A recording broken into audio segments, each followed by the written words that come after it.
नमस्कार दोस्तों, Bharat selection wing लखपड़ाबाग Barabanki के ऑफिशियल चैनल पर आप सभी का स्वागत है।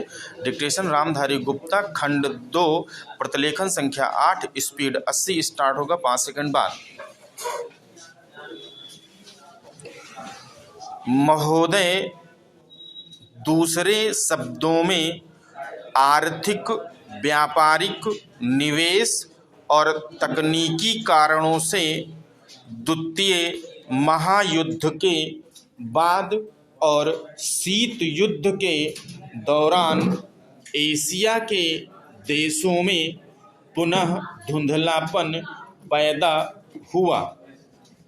लेकिन यह बात सही नहीं है कि एशिया की संस्कृति और सभ्यता को पश्चिम के प्रभाव और आधुनिकतम तरीकों ने नष्ट कर दिया। हाँ, एक धक्का जरूर दिया। इस पर समय समय पर एशिया का यह रूप, एशिया की यह सभ्यता और संस्कृति बलशाली तरीके से उदीयमान होती दिखाई देती है। पंडित जवाहरलाल नेहरू ने 1945 में अपनी पुस्तक डिस्कवरी ऑफ इंडिया में एशिया की पहचान पर लिखा है कि 1000 वर्षों से जब यूरोप अपने अंधकार के युग में था, एशिया ने अपने मनुष्यों की गतिशील आत्मा को प्रभावशाली ढंग से दर्शाया। उन्होंने यह विश्वास भी जताया कि एशिया की संस्कृति और सभ्यता यूरोप की संस्कृति और सभ्यता से अधिक प्राचीन है। आज के दिनों में चीन के नेता अपने यहाँ आध्यात्मिक क्रांति की बात करते दिखाई देते हैं और अपने आर्थिक विकास को भी प्रतिबिंबित करते हैं। मलेशिया के प्रधानमंत्री भी बड़े गर्व के साथ मलेशिया के रास्ते की बात करते हैं और आधुनिकता और पारंपरिक संस्कृति के मिश्रण से मलेशिया का विकास करना चाहते हैं। भारत के प्रधानमंत्री भी मध्य मार्ग की बात करते हैं, जिसको वे भारत का पारंपरिक विचार कहा करते हैं।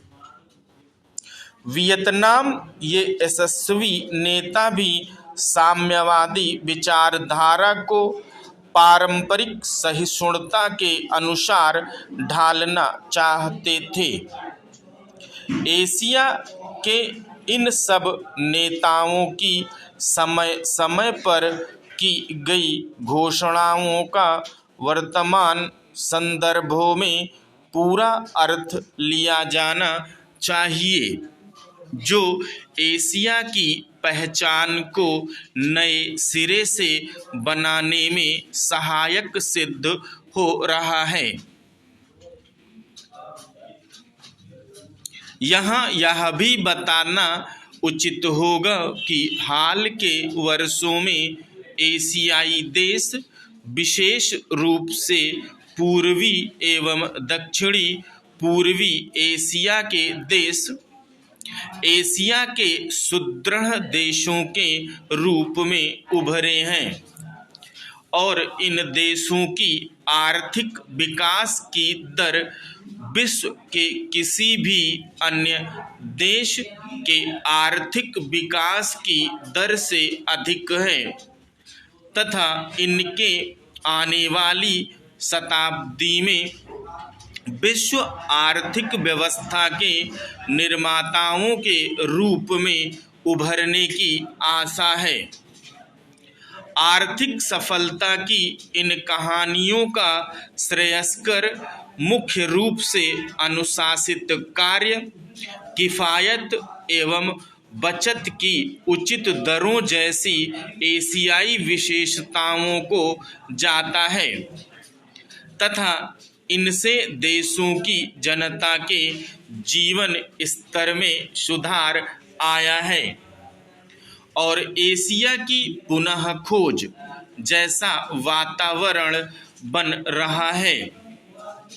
एशिया के देशों में अब आपसी भाईचारे की भावना उभर रही है और इससे ये देश परस्पर निर्भर हो रहे हैं तथा शीत युद्ध के प्रभाव से मुक्त होते जा रहे हैं।